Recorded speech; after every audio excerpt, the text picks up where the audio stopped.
K മുനീറമ്പലെ മാധ്യമങ്ങളെ കാണുന്നുണ്ട്, അതിലേക്ക്. നോൺ മുസ്ലിം ആയിട്ടുള്ള ആളുകളെ ഉൾച്ചേർക്കാമെന്ന് പറയുന്നത് എക്സ് ഒഫീഷ്യോ ഒഴിച്ച് ബാക്കിയുള്ളതിലൊന്നും തൽക്കാലം തീരുമാനങ്ങൾ എടുക്കാൻ പാടില്ല എന്ന് പറഞ്ഞതും, അതുപോലെ തന്നെ കോടതിയുടെ മുന്നിൽ വ്യവഹാരത്തിലിരിക്കുന്ന വിഷയങ്ങൾ,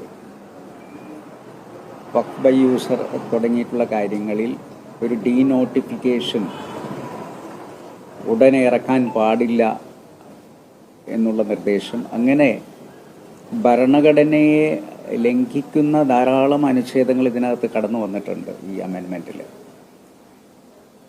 അതിനൊക്കെ സുപ്രീം കോടതി ഒരർത്ഥത്തിൽ ചോദ്യം ചെയ്യുന്നുണ്ട് എന്നുള്ളതാണ് അവരുടെ ഒബ്സർവേഷനിൽ നിന്ന് നമുക്ക് മനസ്സിലാവുന്നത്.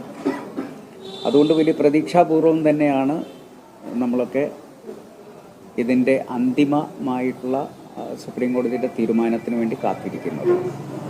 ഏതായാലും ഒരാഴ്ച കഴിഞ്ഞിട്ട് ഗവൺമെൻറ്റിൻ്റെ കാര്യങ്ങൾ മുന്നോട്ട് വെക്കുമ്പോഴും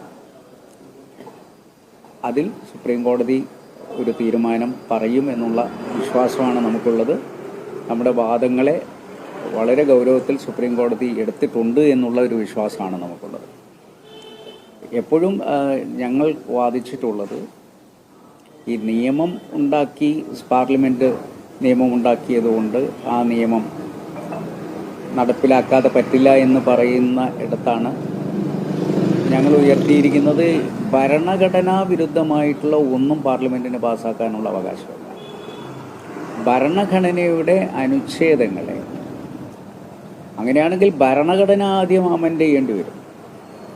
അപ്പോൾ ഭരണഘടനയെ മുൻനിർത്തിക്കൊണ്ടാണല്ലോ നമ്മൾ എല്ലാ നിയമങ്ങളും ഉണ്ടാക്കുന്നത്. ആ നിയമങ്ങളിൽ ഭരണഘടനാ വിരുദ്ധമായിട്ടുള്ള കാര്യങ്ങൾ വന്നു കഴിഞ്ഞാൽ അത് ഇപ്പോഴുള്ള ഭൂരിപക്ഷം ഉപയോഗിച്ചുകൊണ്ട് രണ്ട് സഭകളും പാസ്സാക്കി പ്രസിഡന്റിനെ കൊണ്ട് അംഗീകാരം വാങ്ങിയെടുത്താലും കോടതിയിൽ ഭരണഘടനാ വിരുദ്ധമായിട്ടുള്ള അനുച്ഛേദങ്ങൾ സ്ട്രൈക്ക് ചെയ്യപ്പെടും എന്ന് തന്നെയാണ് ഞങ്ങൾ പൂർണ്ണമായും വിശ്വസിക്കുന്നത്.